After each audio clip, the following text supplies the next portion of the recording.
La tuvimos en una muy linda charla en la Sociedad de Urología y ahora ella tiene preparado el tema de traumatismos de uréter, de vejiga y de uretra, un tema que de verdad yo lo encuentro apasionante, ningún enfermo es igual a otro, son una patología que es escasa, no se ve mucho. Nosotros tuvimos, no sé si la suerte, o sea, como cirujano sí, de durante un tiempo ver mucho trauma uretral y acumulamos una experiencia bien bonita, sobre todo en trauma de uretra posterior, sin ser muchos los pacientes de todas maneras. Y algo de eso va a mostrar también la Pili. Así que adelante, Pili. Ok, muchas gracias. Se han tomado todos los resguardos para no tener percance en esta oportunidad. Así que Carlos, gracias Carlos por eso. Bueno, como decía el doctor, revisamos para hoy día trauma de vía urinaria. En general, los pacientes que consultan por trauma, alrededor de un 10% tienen alguna lesión del tracto urinario. Y cuando hablamos de vías urinarias nos referimos a uréter, vejiga y uretra, lo que es mucho más raro de lesionarse que el riñón, por supuesto. Y más aún en los niños, que es aún más raro, digamos. Así que ha sido todo un desafío buscar literatura al respecto. Vamos a partir con trauma de uréter. Hay que decir primero que el uréter, al ser el único conducto que transporta la orina desde el riñón hasta la vejiga, potencialmente si se lesiona podría afectar la función del riñón. Por lo tanto, es muy importante diagnosticarlas, tratarlas y también es muy frecuente que se pasen las lesiones de uréter. Entonces, hay que tener un alto índice de sospecha. Por su localización y por su peristalsis, es raro que se produzcan las lesiones a este nivel. Y por eso, como insisto, hay que tener un alto índice de sospecha. La gran mayoría de las lesiones ureterales son iatrogénicas y se relacionan a cirugías. Y ojo con las cirugías laparoscópicas en la actualidad, ya que muchos reportes, o sea, no mucho, porque no hay mucho reporte en general, pero de los reportes de trauma ureteral se repiten lesiones en los abordajes laparoscópicos para tratar patologías inguinales, pélvica, incluso apendicectomía abierta. Así es que ese es lejos la principal motivo de lesión ureteral. Muchas veces se diagnostican en el momento, pero otras pasan desapercibidas. Y si nos vamos a los pacientes que consultan por trauma abdominal, los que tienen lesiones ureterales llegan a, generalmente son por trauma cerrado. Y solo las que tienen trauma penetrante por arma de fuego son un poquito más frecuentes las lesiones del uréter. ¿Ah? La mayoría de las veces el tercio inferior es el afectado, y así que en relación a fracturas de los procesos transversos de las vértebras, y como dije, a lesiones por arma de fuego, y mucho menos frecuente por arma blanca. Por lo tanto, insisto, hay que tener un alto índice de sospecha en estos pacientes. La presentación clínica es muchas veces escasa, tampoco es característica ni patognomónica, por lo tanto, muchas lesiones pasan desapercibidas. Y los pacientes que tienen trauma abdominal, principalmente por desaceleración, hay que sospecharlo. Si hay que entrar a operar un paciente politraumatizado con un trauma abdominal complicado, hay que, como digo, sospecharlo, y para eso... Porque había pasado mucho tiempo, pero que se encuentra un... Y para eso, estando en el intraoperatorio, algunos trucos pueden ayudar, como son poner endovenoso algún marcador como índigo carmín, y esperar a ver si gotea en alguna parte. Sobre todo en las lesiones que son parciales del uréter, esto puede ser de mucha utilidad, porque, insisto, puede ser muy difícil de ver. La hematuria siempre hay que hace sospechar de trauma de la vía urinaria, siempre. El problema del trauma ureteral en específico, es que hasta un 50% de los casos no tienen hematuria. Entonces, por lo tanto, no es un elemento confiable como para descartarlo. Y como insisto, muchas veces el diagnóstico es tardío y en relación a urinomas. que se manifiestan por masas dolorosas en el flanco, a veces signos de irritación peritoneal, y otras veces se sobreinfectan y los pacientes llegan febriles o derechamente sépticos. El diagnóstico se hace de certeza al evidenciar la filtración de contraste por el uréter. Antiguamente la pielografía endovenosa era el principal método diagnóstico y también ayudaba mucho la pielografía retrógrada. En la actualidad es el Urotac, es decir, el escáner de la vía urinaria con contraste, pero con imágenes tardías. A veces no se toman imágenes tardías en el contexto sobre todo de los politraumatizados y podría ayudar tomar una radiografía, por ejemplo, media hora después de haber puesto el contraste. Pero la filtración es la que hace el diagnóstico definitivo. La ecografía puede ayudar cuando hay mucho líquido libre, pero no es de tanta utilidad en estos casos.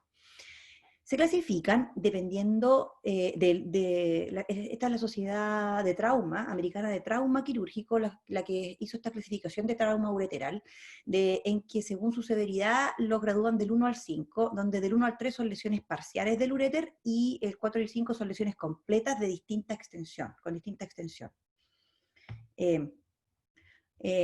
Pocas publicaciones hay en niños, de trauma ureteral en niños, generalmente son reportes de casos.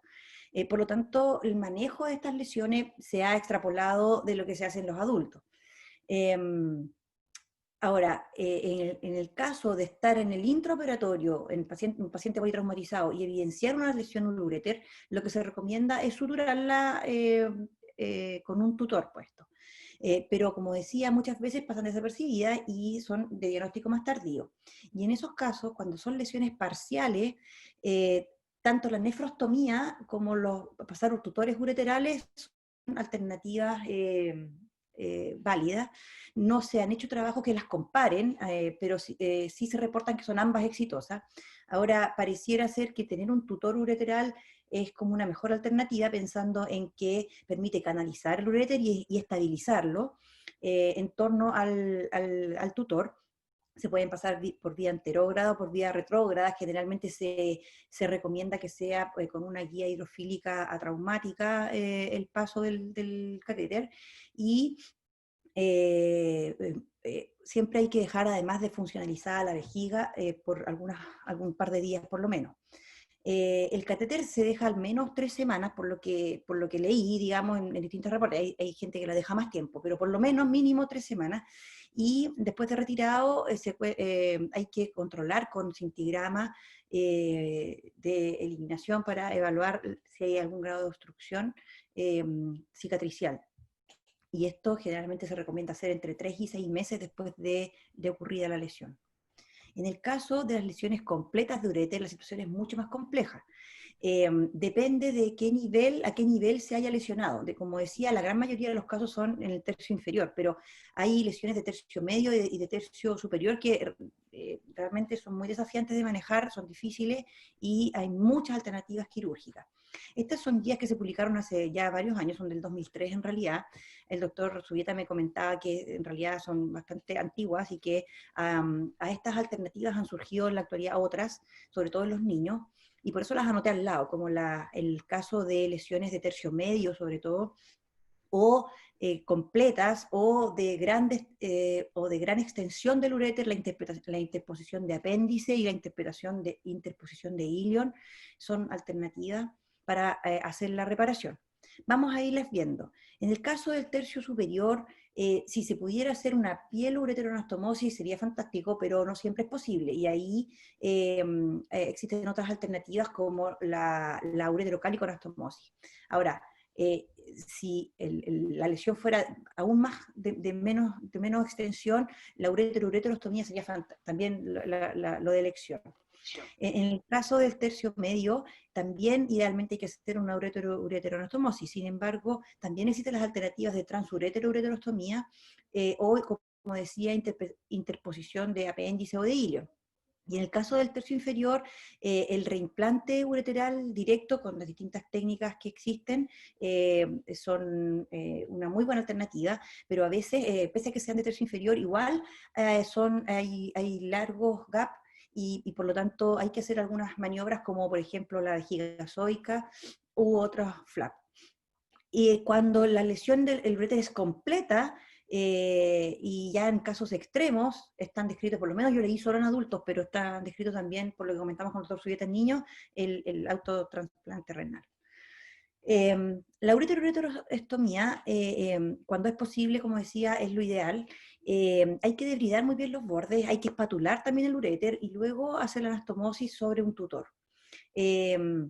Se recomienda dejar drenaje externo. Yo no sé si tienen experiencia, a lo mejor ustedes nos pueden comentar sobre esto, y idealmente tratar de reforzar de alguna manera la sutura, o con peritoneo, o con aumento, y siempre desfuncionalizar la vejiga. Lo otro importante es el estudio postoperatorio. Estos niños hay que asegurarse con cintigramas u otro método, pero idealmente cintigramas después de 3 a 6 meses para ver que efectivamente no hayan obstrucciones. Cuando la unión ureteropélvica está completamente destruida, a veces una buena alternativa es la ureterocólico-anastomosis, eliminando el polo inferior del riñón y anastomosando el uréter al cáliz del polo inferior. También se hacen sobre un tutor y también se dejan habitualmente drenajes externos. Otra alternativa, sobre todo en lesiones de uréter medio, son la transureteroostomía, cuando se logra cruzar completamente el uréter de un lado al otro. Aquí hay que debridar y trabajar el uréter proximal del lado afectado y anastomosarlo a la cara medial del uréter contralateral. Y este traslado del uréter se hace a través de una ventana retroperitoneal sobre generalmente la mesentérica inferior. También hay que poner un tutor. En general todas van con tutor y también se dejan drenajes externos y desfuncionalizada la vejiga. Así que también resulta una alternativa en los casos complejos de uréter medio principalmente. Cuando hay lesiones un poco más inferiores, tercio medio distal, una buena alternativa es la ureteroneocistostomía con flap de Boari. Este flap vesical en L, ¿no es cierto?, que hace que dar mayor proyección de la vejiga hacia este uréter que está más corto y poder hacer la ureterocistosanastomosis sin tensión. A veces la movilización, bueno, de este uréter va a un túnel submucoso que hay que tallar en la mucosa de este colgajo vesical, y luego es insertado el uréter entonces en la mucosa. La sutura, en el sentido del eje del flap de la vejiga, permite también disminuir la tensión. Así que el flap de Boari hay que considerarlo como una alternativa en estos casos, cuando hay poco uréter.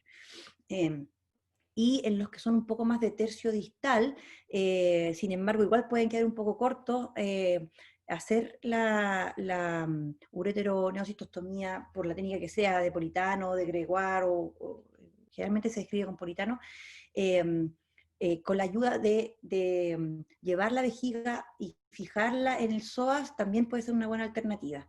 A veces que la movilización vesical puede traccionar los vasos vesicales superiores, así que hay que, contralaterales, entonces a veces esta movilización tiene que tener esos cuidados de mantener una buena irrigación en general de la vejiga y cuidar así los tejidos. Y la sutura de la vejiga se hace al tendón del psoas con puntos irreabsorbibles, por lo que yo nunca lo he visto, pero es también una buena alternativa cuando el uréter está un poquito más corto, sobre vejiga zoica. Y ya cuando las lesiones son mucho más complejas, hay mucho mayor pérdida de uréter, se puede interponer hilio, y si aún queda corto, se puede hacer un monti, y ese monti interponerlo en el uréter. Son alternativas que están descritas y que, sobre todo los niños, con la experiencia que hay con las derivaciones urinarias, resultan bastante atractivas. Y lo otro es el reemplazo con apéndice, el reemplazo ureteral con apéndice. Y aquí encontré este trabajo que es de los urólogos de adultos, del doctor Octavio Castillo, que se publicó del año 2012, donde lo quise mencionar porque en el paper hace mención de que es especialmente buena la técnica en los niños, y esto a raíz de algunos casos que ya se habían hecho en niños. Y la ventaja del apéndice es que tiene un calibre bastante similar al uréter, que es de fácil movilización en general, y por lo tanto puede ser puesto a uno u otro lado, digamos, reemplazando el uréter derecho o el uréter izquierdo, que su mecanismo de peristalsis no solo permite el transporte de la harina adecuado, sino que también permite un mecanismo antirreflujo. Además, tiene bastante menos producción de moco que el ilion, por ejemplo, y por lo tanto, y además que su superficie de absorción de orina es menor, y por lo tanto tiene menos riesgo de alteraciones metabólicas asociadas a esto. El problema, sobre todo en los adultos, es que la longitud es variable, entonces muchas veces puede quedar corto, y que en algunos casos que han tenido inflamaciones previas pueden haber zonas estenóticas o fibrosis, y lamentablemente ahí no se puede desechar. Esas son fotos de adultos que fueron operados con buenos resultados a largo plazo con interposición de apéndice, pero en los niños resulta una opción bastante atractiva. El autotrasplante, como dije, es una alternativa ya, el último recurso, y así es que, como para considerarla, obviamente para centros de alta especialización, es lo mismo que se recomienda en los traumas renales con lesiones de pedículo, como para último recurso. Este paper, que es del año 2011, lo que pasa es que es muy raro encontrar, hay poca literatura al respecto. Entonces, este me pareció interesante porque habla de las lesiones ureterales en niños no iatrogénicas. Y resulta que es un trabajo egipcio que revisó 10 años en un centro que recibe mucho trauma, por lo que explicaba en el paper, y en 10 años de viendo niños politraumatizados, lograron juntar 5 casos. 4 hombres y una mujer, y en que 3 de ellos eran por trauma abdominal cerrado, 2 por lesiones, accidente automovilístico, y 1 por caída de altura, y 2 por trauma penetrante. A mí me pareció interesante que los 3 de trauma abdominal cerrado tenían lesión de la unión pilolateral, y 2 con ureterocaliconostomosis y 1 solo con doble J anduvieron bien. Sin embargo, los que tuvieron trauma penetrante eran los 2 de ureter medio, y ambos terminaron en nefrectomías porque perdieron la función renal. Todos fueron diagnosticados en forma tardía por urinoma, siendo incluso habiendo sido operados en primera instancia por traumatismo de otros órganos inicialmente. Así que confirma, refleja un poco lo mencionado en general en la literatura, y lo que les comentaba recién respecto a las estadísticas y a la epidemiología del trauma de ureter. Respecto al trauma vesical, hay que decir que en la edad pediátrica también es de rara ocurrencia, más raro aunque en los adultos. La vejiga en general, el trauma de la pared de la vejiga se relaciona con cuánto hiene tenga en el momento que ocurre la lesión o la noxa. Pueden haber vejigas que reciben tremendos traumatismos, por ejemplo, politraumatizados, accidentes automovilísticos, pero que están vacías y la verdad que no les pasa mucho, o a lo más se contunden, pero otras cuando están muy llenas, lesiones de energía bastante menor pueden igual causar roturas vesicales. Así es que, si bien son raras, igual hay que tenerlas presentes cuando los pacientes consultan, sobre todo los politraumatizados. La gran mayoría también son lesiones iatrogénicas. Y aquí hay que también volver a llamar la atención en la cirugía laparoscópica, en la instalación de los trócares, por ejemplo, en las apendicectomías, o en toda la cirugía laparoscópica del canal inguinal también, y también en las hemioplastías se describen lesiones de la vejiga, que si son identificadas en el momento es de mucho más fácil manejo, se pueden suturar y se pueden manejar, pero el problema es que muchas veces pasan desapercibidas, entonces los pacientes se complican. Y otro mecanismo de lesión iatrogénica de la vejiga es la instrumentalización, que también me voy a referir un poquito más después. Hay un grupo de pacientes que son los que han recibido ampliaciones vesicales que pueden presentar perforaciones espontáneas. Así que cuando existe ese antecedente y los pacientes debutan con dolor abdominal y tienen una enterocitoplastía de aumento, también, por supuesto, hay que pensarlo. Y las asociadas a trauma generalmente son por trauma abdominal cerrado, y casi invariablemente son por accidentes automovilísticos que se relacionan a las fracturas de pelvis. Entonces, muchas veces tienen lesiones de otros órganos, otras fracturas, son pacientes muy graves y eso hace que la mortalidad de las lesiones vesicales sea alta, hasta un 40% en algunas series. El trauma penetrante en realidad es harto menos frecuente y muchos hablan de trauma penetrante por las iatrogenias, por la laparoscopía, por ejemplo, pero en sí por traumas de armas de fuego, arma blanca, son mucho menos frecuentes en los niños. Respecto a las iatrogénicas, como decía, la instrumentalización es un elemento que, digamos, es un factor de riesgo para lesiones uretrales, de vejiga. Y no solo de uretra, sino que también de vejiga. Y aquí en algunas publicaciones se ha hablado que hay niños que tienen más riesgo de lesiones de la vejiga. Por ejemplo, aquellos que tienen alteraciones del tejido conectivo, los niños con síndromes de Down, los niños con Ehlers-Danlos, por ejemplo, que son puestos sondas Foley, que son cateterizados, tienen mayor riesgo que otros de perforarse. Así también los que están cursando con infecciones, los que tienen uso prolongado de opioides. Así es que en esos niños uno debería tener mucho más cuidado al instrumentalizar la vía urinaria. Respecto de las lesiones asociadas a trauma abdominal, bueno, la gran mayoría son cerrados, como dije, y en relación a fracturas de pelvis. Es más frecuente en las mujeres, el doble, que haya lesión de vejiga en relación a un trauma.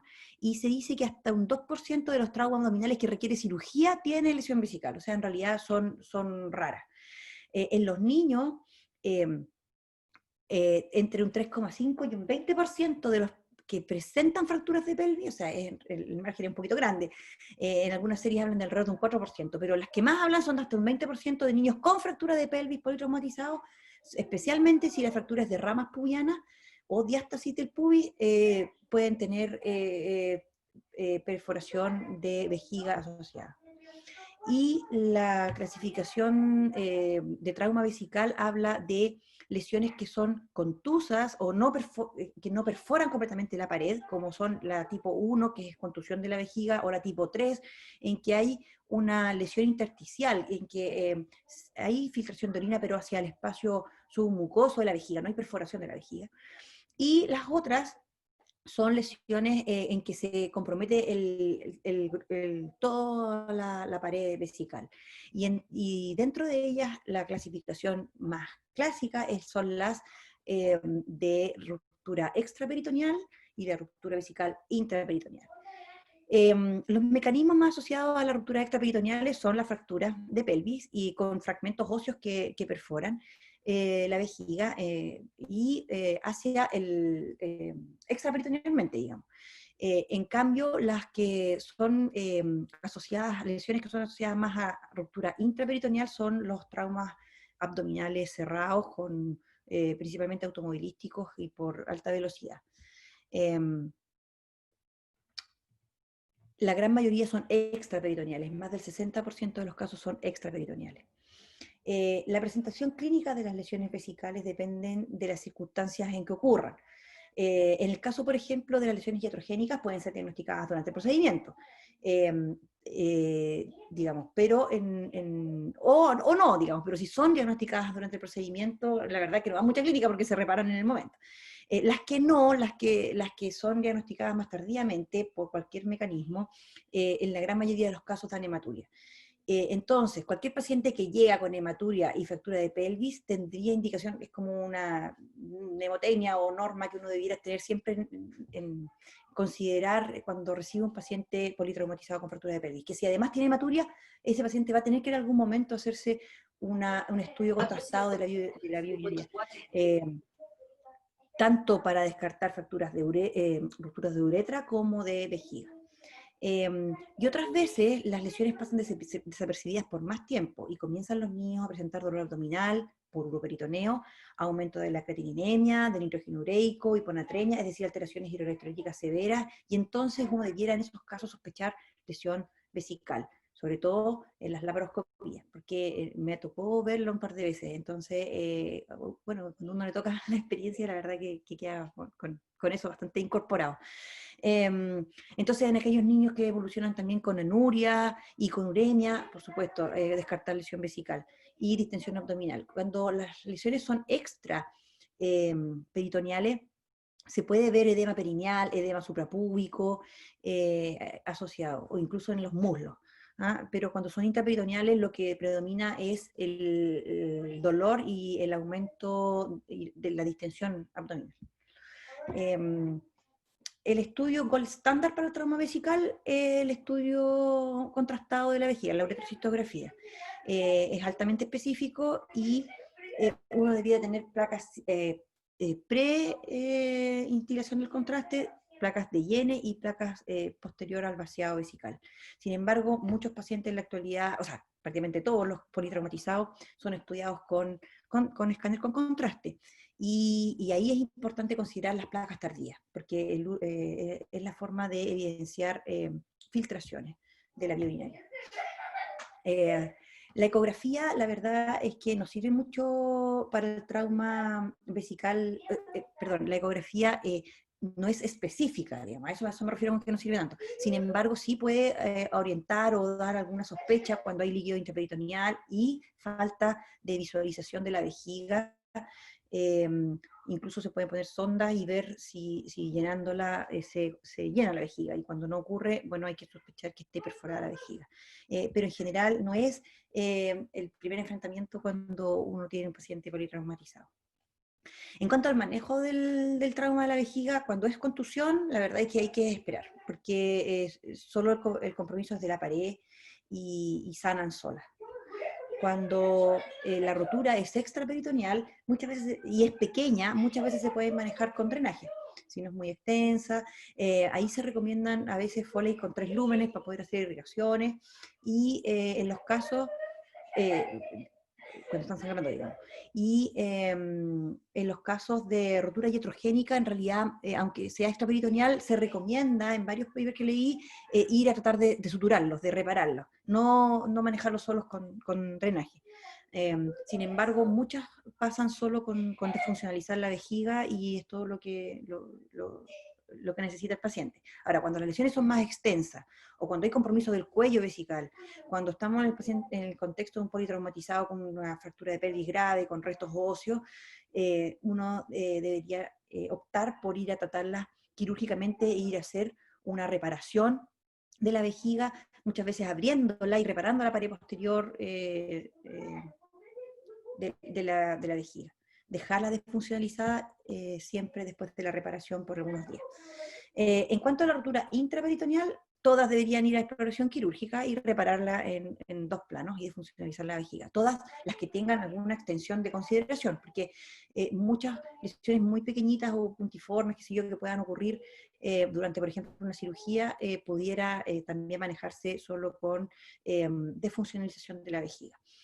Como comenté, cuando se asocian a trauma, a politraumatizado, como hay muchas veces asociado a compromiso de otros órganos, la mortalidad de una ruptura vesical es alta.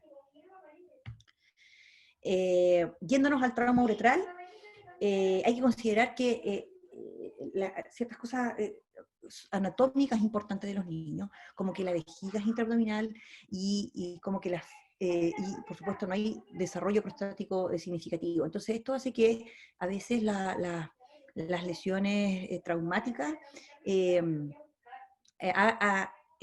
hayan ascensos de la vejiga, de la uretra, mucho más importantes, y que genere defectos, desgarros de la uretra y defectos de mayor longitud, muchas veces con desgarros del cuello vesical también, y eso hace que sea complejo de reparar, sobre todo los tramos de uretra posterior, porque es difícil de movilizar y alcanzar el extremo proximal del defecto uretral.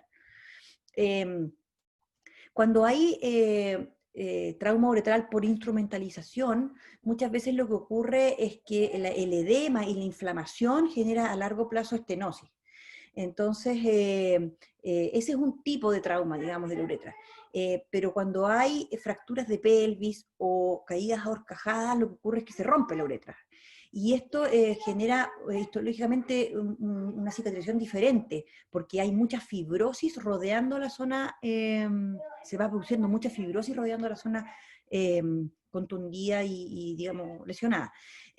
Así es que hay que considerarlo, hay que considerar el mecanismo por el que se produjo el trauma cuando se piensa en el manejo de las lesiones uretrales. Como decía, las principales causas son la fractura de pelvis, que se asocia a trauma de uretra posterior, como vemos en la imagen de más de la izquierda, y a trauma perineal cerrado, vale decir caídas horcajadas, que afecta a uretra anterior, a la uretra vulvar, a la primera porción de la uretra anterior generalmente. Por último, las lesiones iatrogénicas también son importantes cuando generalmente son de uretra peniana, por ejemplo, las circuncisiones, o en ese tipo de intervenciones quirúrgicas. Aquí, por ejemplo, vemos lo que ocurrió en un paciente, este es el mismo paciente que al estudiar posteriormente la lesión uretral se veía como el cuello vesical absolutamente cerrado, de repente no da una real imagen del gap que hay, o de la extensión de la lesión uretral, porque después comienza a abrirse un poco el cuello, baja el contraste, y eso a veces hay que aplicar harta presión en la vejiga como para lograrlo, y como digo, incluso en la última imagen se ve cómo este mismo niño tenía finalmente filtración en el cuello vesical, o sea, tenía una lesión del cuello vesical. Y con todas estas imágenes el paciente entra a operarse y se encuentran de repente que no es tan así, que los gaps son diferentes. Entonces es muy importante hacer el estudio intraoperatorio para realmente tener una idea de cuánto es el gap y definir de esa manera la mejor alternativa quirúrgica para repararlo. En la clínica, en cuanto a la clínica, en caso de los politraumatizados con fractura de pelvis, que generalmente, como dije, son pacientes graves, que tienen otras lesiones de otros órganos, que potencialmente son mortales, puede fácilmente pasar desapercibida la lesión de la uretra. Entonces, sangrado uretral o hematuria más fractura de pelvis, olvida el estudio contrastado, obliga nuevamente, para repetirlo, al estudio contrastado de la uretra y de la vejiga. Cuando esta hematuria o este sangrado de la uretra se asocia en el contexto de un paciente con fractura de pelvis, se asocia a retención urinaria y globo vesical, claro, por supuesto que lo más probable es que sea la lesión a nivel uretral. Eso, eso puede orientar a diferenciar si son de origen vesical o uretral. Y muchas veces simplemente no hay mucha signología y solo hay que tener alto índice de sospecha por el mecanismo de lesión. El estudio en la fase aguda es con, muchas veces la verdad que no ayudan mucho. Igual se sugiere realizar ecografías perineales y radiografía de pelvis, por ejemplo, si se está sospechando que esté fracturada. Pero el estudio se hace pasada la fase aguda con uretrografía ascendente y anterógrada y retrógrada, digamos, como mostré en la imagen anterior. Y siempre en el intraoperatorio, insisto, se vuelve a evaluar la lesión para definir el manejo. Este es el protocolo de manejo de las lesiones de uretra vulvar, de uretra posterior, perdón, de uretra membranosa, de uretra posterior en pacientes con fractura de pelvis, que se aplica todavía en el Exequiel. Los protocolos se están revisando, yo no sé si este vaya a ser susceptible de cambiarse, pero es muy importante no cateterizar a los pacientes en que se sospecha lesión de uretra posterior y hacer una cistostomía por punción y luego evaluar al paciente con calma una vez pasado el episodio agudo. Si la lesión es parcial, se deja defuncionalizado por algunas semanas y luego se hace una uretrocistografía miccional para confirmar que la lesión se haya reparado en forma adecuada. Si las lesiones de la uretra son completas, en general lo que se hace es que a la segunda semana de evolución, dentro de la segunda semana de evolución, el paciente es llevado a pabellón, se evalúa en pabellón y idealmente se hace una uretroplastía que idealmente, como digo, sea término terminal, sea por vía perineal o sea por vía sagital posterior. En los casos en que los gaps son muy largos y no se pueda realizar la uretroplastía término-terminal, hay que pensar en poner injertos o interponer colgajos, de acuerdo a la experiencia que se tenga el cirujano. Respecto a los abordajes de la uretra posterior, En general, los trabajos que revisé hablan del abordaje transpúbico, le pareciera ser bastante popular, y retropúbico. Y en los casos en que esto queda corto, hacen abordajes abdominoperineales. Sin embargo, en el hospital la experiencia ha sido muy buena con el abordaje sagital posterior. Y en esta imagen de la izquierda queda claro por qué. La exposición de la zona afectada es muy buena. Las lesiones especialmente, se hizo un trabajo que voy a mostrar hace poquito, en un par de diapositivas más, sobre los pacientes operados con abordaje sagital posterior, específicamente con Astra. Antes de que comenzara, estos fueron hasta el 2007, fue un estudio que se hizo, que terminó en el año 2007, así que fue antes de que empezara la era del Cali. En ellos, de ellos, hartos, la causa era trauma uretral. Especialmente cuando el trauma uretral es muy alto, o hay gran separación de los cabos, o los pacientes han sido sometidos a múltiples cirugías previas, este abordaje ha dado muy buenos resultados. Como decía, este trabajo que se publicó en la revista chilena de urología evaluó los casos de Astra de 34 pacientes, de los cuales 13 habían sido un secundario a trauma uretral, sea en secuela o sea en agudo, digamos. Incluso pueden ser más, porque la primera paciente que se operó por esta vía de abordaje, me comentaba el doctor Subieta, fue una paciente que llegó derivada de otro lado con una fístula vesicovaginal posterior a un trauma, que había sido operada en 5 oportunidades y que finalmente este abordaje le dio la oportunidad de una reparación adecuada con muy buenos resultados. A lo mejor el doctor después nos puede contar esa experiencia, porque a mí me la contó y es súper interesante. En los casos más tardíos, cuando ya está establecida una estenosis por trauma, post-trauma, digamos, está bastante descrita la uretrotomía también, con cuchillo frío, con cortes radiados, que incluso se puede, o la dilatación también, que incluso se puede repetir en muchas oportunidades. Pero la verdad es que conversamos con el doctor que esto ya está siendo abandonado, porque no tiene tan buenos resultados. Muchas veces los niños tienen que ser llevados a pabellón en varias oportunidades, y al final se opta por hacer uretroplastia, resecando el segmento estenótico y movilizando los cabos de la uretra para hacer una anastomosis terminal, y si esto no es posible, interponer injerto o colgajo.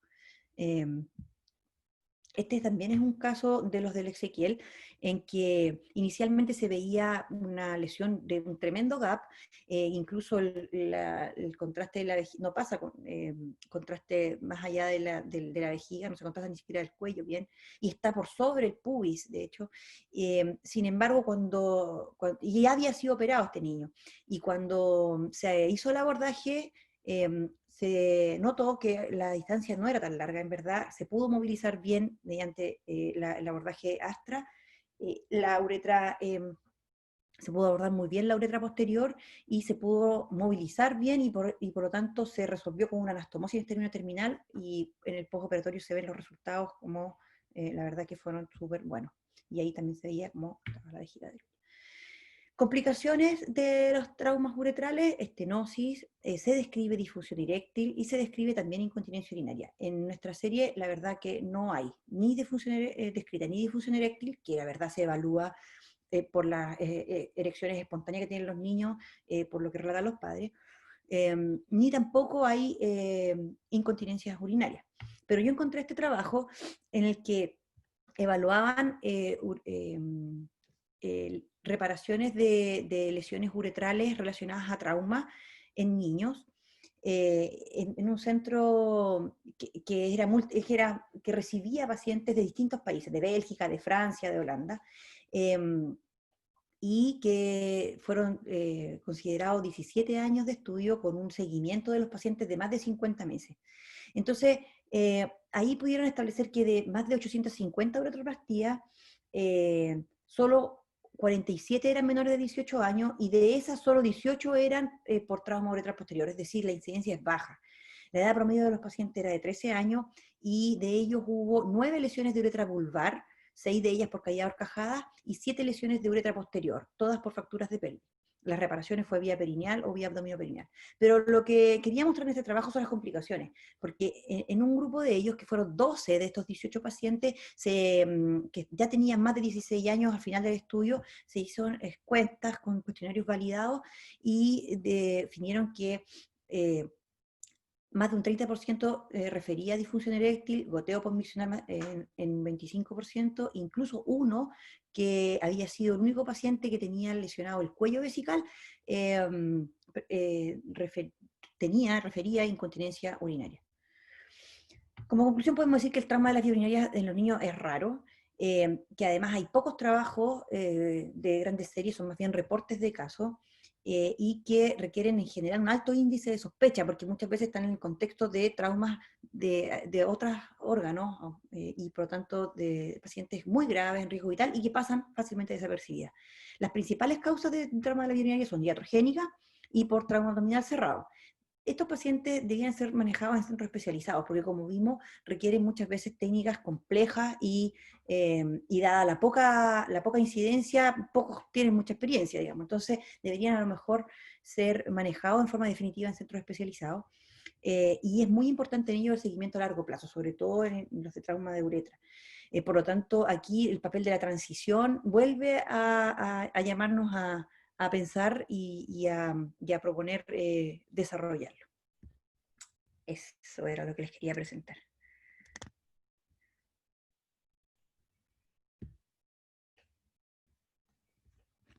Ricardo. Muchas gracias, gracias PJ. Muchas gracias Pili por tu linda presentación, muy completa. Bueno, yo siempre vengo haciendo muy buenos comentarios de los seminarios de Pili porque es muy fácil prepararlos con ella, es muy fácil hacer docencia, piensa muy bien, razona muy bien, es capaz de resumir muy bien y eso está también reflejado en este seminario. Así que muchas gracias Pili. Y abre un debate muy interesante, como yo dije al principio, en lo que me ha tocado ver en muchos años. En trauma todos los enfermos son diferentes uno a otro y muchas veces uno se encuentra con sorpresas que obliga a tener un maletín de soluciones porque no sabe muchas veces lo que va a hacer. Planifica, cree que va a hacer una cosa, pero tal como lo dijo Pili, a veces se encuentra con que tenemos que solucionarlo en otra forma. También ha ido cambiando mucho la solución en trauma, sobre todo de uretra anterior. Nosotros hacíamos muchas dilataciones, uretrotomía anteriormente, que ahora ya no las hacemos, vamos directamente a solucionarlo quirúrgicamente con resecciones de la fibrosis, de la zona estenosada, y si podemos hacer una término terminal, lo hacemos, y si no, colocamos un injerto y tubularizamos en un segundo tiempo. Pero a mí me gustaría que nos refiriéramos más bien a los traumas vesicales o de uretra posterior en la discusión para enriquecer las experiencias que puedan haber y lo que podamos aprender, porque es un tema que como son pocos los casos, es interesante conversar sobre la experiencia de los demás o si han usado otro tipo de soluciones o qué experiencia han tenido en relación a los traumas. Nosotros a corto plazo de ver traumas, dijimos, estos niños no podemos intentar cateterizarlo porque tuvimos muchos desastres por intentar hacer una aproximación muy precoz en relación al accidente y por eso de hace muchos años que nosotros cada vez que sospechamos una lesión uretral, que a veces terminan siendo lesiones a veces muy simples, siempre colocamos un catéter suprapúdico y esperamos poder tener un diagnóstico más preciso antes de decidir qué hacer. Y eso creo que nos ha traído, una de las cosas que nos ha traído muchos beneficios. Otra cosa que yo creo que aquí se plantea como necesario, ¿no es cierto?, después de esta exposición es en relación a los controles a largo plazo. O sea, si a mí me preguntan, siempre fuimos cuidadosos en preguntarle a los padres si habían visto erecciones en los niños o a los mismos niños cuando ya son un poco más grandes. Pero nosotros los controlamos hasta los 14 años y después pasan al adulto. Ya no los podemos ver en nuestro hospital pediátrico. Y en algún trabajo que ahí mostró ella, muestran un porcentaje de un 30 y tantos % de disfunciones eréctiles. Cosa que nosotros, a través de preguntar solo por las erecciones, porque erección no significa no poder tener una disfunción eréctil, por mucho que tengan erecciones, que tengan algún grado de disfunción eréctil. Son niños que hay que controlarlo a largo plazo para ver en qué terminan en ese aspecto. Yo creo que son niños que deben controlarse a muy largo plazo y por lo tanto la transición sigue siendo una necesidad muy importante de abordar en nuestro equipo. Se ofrece la palabra sobre alguna pregunta, algún comentario. Paulina y Carlos, Francisco, Eduardo, Bernardita, en ese orden. A mí me gustaría, como me explicaron que este era un seminario para becados, ¿cuál es la conducta o el protocolo que siguen ustedes en las clásicas? Porque un trauma uretral cada vez menor es un paciente excepcional, pero el clásico paciente que lo sondearon, 2, 3 intentos, la enfermera te llama, está sangrando, ¿qué hacen ustedes? ¿Le ponen un Cystofix? ¿Cuántos días después se los retiran? ¿Le hacen un control? Porque lo mencionó la Pili, pero lo mencionó bien al pasar. Eso es de todos los días. Me gustaría saber, no sé, pues el Ezequiel, ¿cómo manejan esos pacientes que son súper frecuentes, cada vez con cuidados intensivos, recién nacidos cada vez más pequeños, el paciente de la cirugía cardíaca? Es decir, eso es prácticamente todos los meses y me gustaría saber qué hacen con esos pacientes. Antes que conteste Pili, muy recientemente, la Sonita nos mostró un paciente que el típico, ¿no es cierto?, que recién nacido, que por alguna razón le tiene que pasar una sonda, la enfermera intenta, pero intenta, ¿ya? Y terminan produciéndose lesiones, ¿no es cierto?, que nos obligan a qué cosa, Pili. Conteste usted la pregunta. ¿Qué hacemos cuando tenemos una lesión de uretra que empieza a sangrar? ¿Seguimos insistiendo? ¿Qué hacemos? Bueno, si está sangrando y obviamente está lesionada, hay que desfuncionalizarla y darle reposo. Por lo tanto, la alternativa de la cistostomía por punción es la más accesible y la mejor, probablemente. Eso por unos días. Ahora, ¿cuántos días exactamente? Yo entiendo que se espera al menos 5 días, digamos, y después se empieza a pinzar para ir viendo cómo va evolucionando. Es un poco un ensayo y error de cuándo sacar la cistostomía. Después de 24 o 48 horas, uno puede intentar pasar medio de contraste y eso nos va a mostrar qué tipo de lesión podemos tener. Si es una lesión parcial, uno espera, tal como dice usted, completar unos 5 días y después puede sacar la sonda. Eso en general, Paulina, lo que hacemos. ¿Siempre contrastan antes del retiro o del ensayo de clampeo? Se debe contrastar. Porque puede ¿Y esos tener una pacientes se lesión que controlan? va más allá de lo que puede tener una lesión que va más allá de lo que uno piensa. Tiene que tener un buen diagnóstico de la lesión para saber si tiene que ir a hacer un tipo de reparación o si tiene que dejar más tiempo la sonda, etc. ¿Y cuánto Yo creo que en tiempo la lo práctica igual no lo hacemos Normalmente- siempre, Ricardo. ¿Ah? Eso, Fran, dale. Yo creo que en la práctica, sobre todo los pacientes neo, generalmente lo que se hace es que se le instruye a la gente que pince el Cystofix. Si el paciente está orinando sin problema, muchas veces no le hacemos. Yo en general peleo un poco para hacerlo, ya que tenía el Cystofix puesto, no cuesta mucho en realidad, pero creo que efectivamente no ha sido la práctica de todos los pacientes. Yo estoy de acuerdo. Hemos aprendido con el tiempo que las lesiones por sonda, ¿no es cierto?, sobre todo hecho por profesionales, enfermeras, no son lesiones mayores. Por lo tanto, sabemos que son lesiones menores, que son de la mucosa, ¿no es cierto?, y que esas lesiones de la mucosa en 48, 72 horas están cicatrizadas completamente y uno puede sacar. Y esa enseñanza ha hecho que en algunos enfermos que conocemos bien el mecanismo del trauma, no hagamos uretro. PJ, pero no me Y acuerdo tampoco el lo orden. controlan, ¿cierto? ¿Ah? Sí, No los controlan, ese paciente no va a uro a poli. Va. Lo que hacemos En el hospital generalmente en la práctica es cerrar En las el clínicas Cystofix también. y esperar 24 horas que haga pipí. Si hace pipí, le sacamos el Cystofix. Yo sé que la teoría dice que hay que llevarlo a rayo y hacerle una cuestión, pero ha pasado dos cosas. Uno, la gran mayoría de los uretros que hacemos son normales. Dos, está ahí alargando la hospitalización, rayo, bajarlo, hay un cacho. Como asumimos que se levanta la mucosa por la sonda y que después cuando viene la orina eso baja y ya pegó, la verdad es que nos confiamos en eso. Y sí los controlamos a las 2 semanas cuando van de vuelta y ver básicamente que esté bien, que no tenga problemas, etc. No le hacemos eco ni una cosa mayor. Eso es la práctica, digamos. Creo que vale la pena también ver qué tanta uretrorragia tienen los pacientes, porque si tiene una uretrorragia mayor de 24 horas, pudiéramos estar pensando en una lesión un poco mayor, y eso nos podría orientar a dejar una sonda un poco más de tiempo. Como dice, cuando es solo mucosa y muchas veces solo por una lesión en el esfínter externo que la enfermera está tratando de golpearlo y eso lastima, esas generalmente tienen poca uretrorragia y en 24 horas la mucosa está lista y está sellado. Pero si son pacientes, como el que dijo la Sonia, que está con más uretrorragia, eso nos hace pensar que puede haber una lesión un poco mayor. Si es eso, yo creo que conviene dejar la sonda o el Cystofix más tiempo, y estoy de acuerdo con Francisca y con PJ, que no siempre le hacemos un medio contraste, podemos ver cómo funciona y después simplemente vemos que esté orinando bien. Perdón, iba Carlos y luego yo.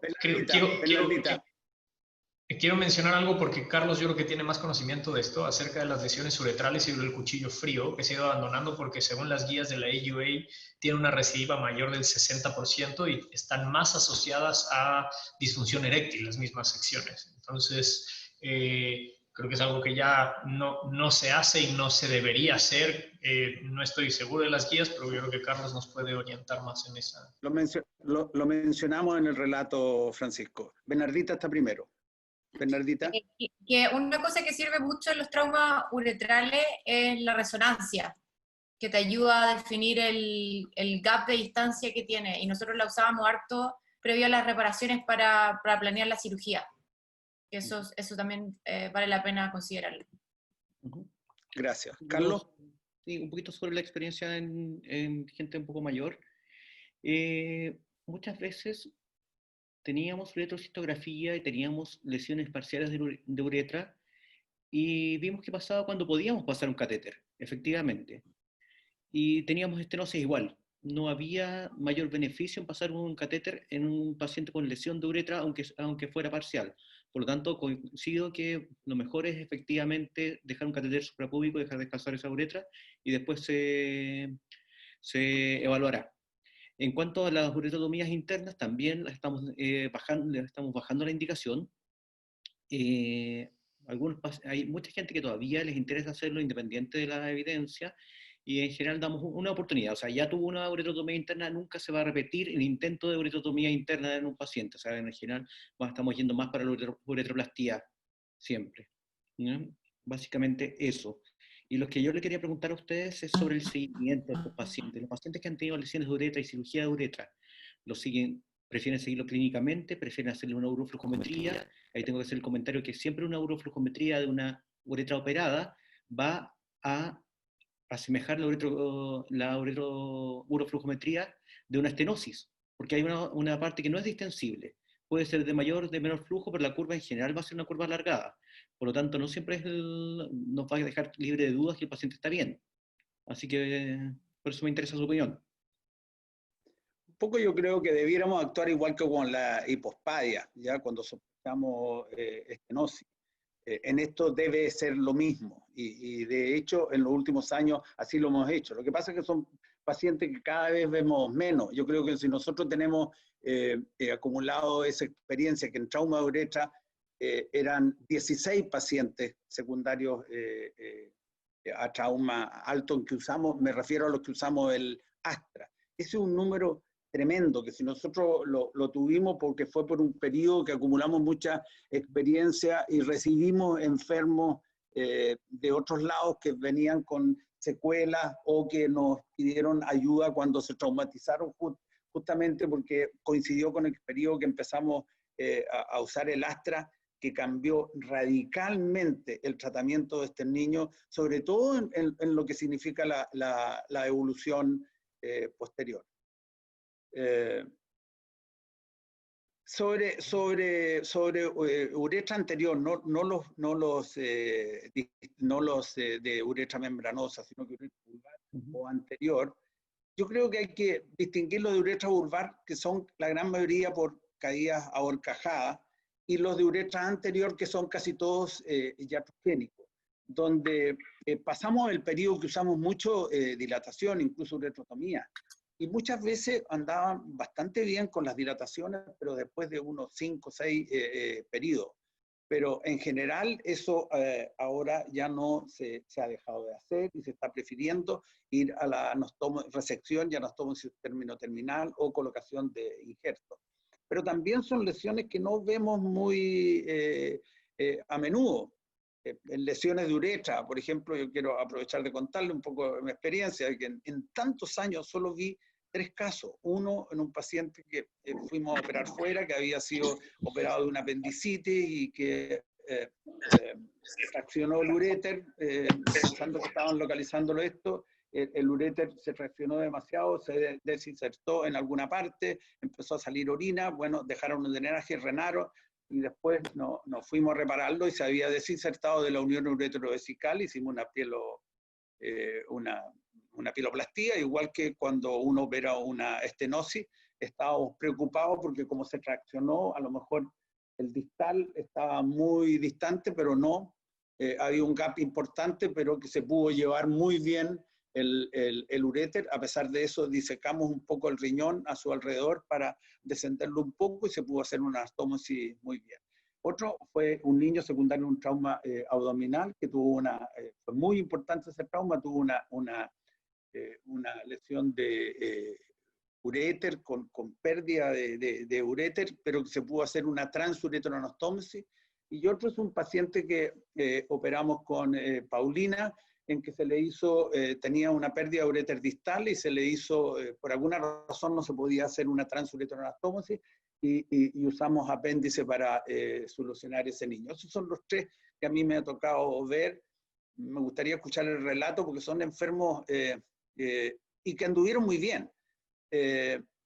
Como también en general han habido los traumas, la experiencia con traumas, si bien es cierto, nos obliga a usar soluciones que no estamos muy acostumbrados a hacerlo, en general anda muy bien, sobre todo cuando podemos en uretra hacer una término terminal. En uretra... Voy a jugar el malo en la película, nos quedan 5 minutos. Bien, dejemos esos 5 minutos para preguntas que nos ayuden. ¿Alguna pregunta?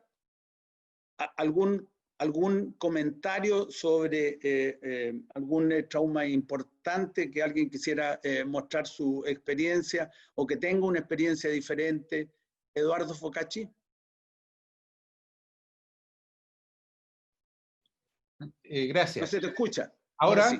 Ya, Sí, lo primero ahora es felicitar a la doctora, hizo una excelente revisión, muy buena presentación. Quería hacer un comentario, una experiencia que nos tocó hace como un poquito más de 2 años, una lesión de uréter iatrogénica. Esta fue secundaria a una hernioplastia laparoscópica que se hizo en un hospital cercano y se derivó alrededor del 10º día por un cuadro de dolor abdominal. Una chiquita, una paciente de más o menos unos 7 años. Esta niña fue operada 4 veces, porque no se podía, o sea, nunca costó mucho hacer el diagnóstico. Las veces que se devolvía al hospital de origen, alcanzaba a estar 1 o 2 o un par de días y se devolvía a la posta. Entonces, en el servicio de urgencia nuestro, participan distintos colegas, no todos son de nuestro servicio, hay gente extranjero, qué sé yo, y siempre se operaban como procesos inflamatorios pelvianos. Entonces, el diagnóstico de lesión ureteral costó mucho. Y se vino a hacer recién como la 4ª intervención. Incluso más, la primera en sospechar de que había alguna lesión fue la arsenalera, que le mencionó al cirujano que había sentido un olor a orina. Bueno, después se hizo un urotax, se pudo hacer el diagnóstico.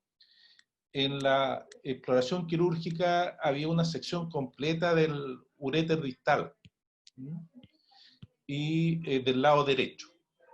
Y se logró hacer se hizo el reimplante con una vejiga zoica y la chiquita, la evolución posterior ha sido muy buena.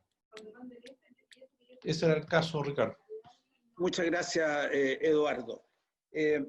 Sobre uretra posterior, uretra membranosa, uretra prostática, vía de abordaje, ¿hay alguna experiencia que quisieran comentar?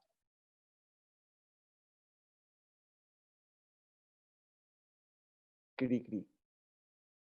Los que tienen más años de experiencia, Pepito Campos, ¿te ha tocado ver lesiones de uretra? ¿Cómo las abordas? ¿Cómo las solucionas? Ricardo Yáñez de Concepción. Paulina. Eduardo, estás sin audio. Eduardo, Sí, y con mira, esto lo invito a ir cerrando ya. Eduardo. La verdad es que tenemos pocos casos y siempre se ha hecho por vía perineal posterior. Acá tenemos la suerte de, hasta hace el año pasado, contábamos con el doctor Macmillan, que se maneja de forma extraordinaria. Así que los pocos casos que hemos tenido ha sido con ayuda de él, pero siempre por vía perineal posterior.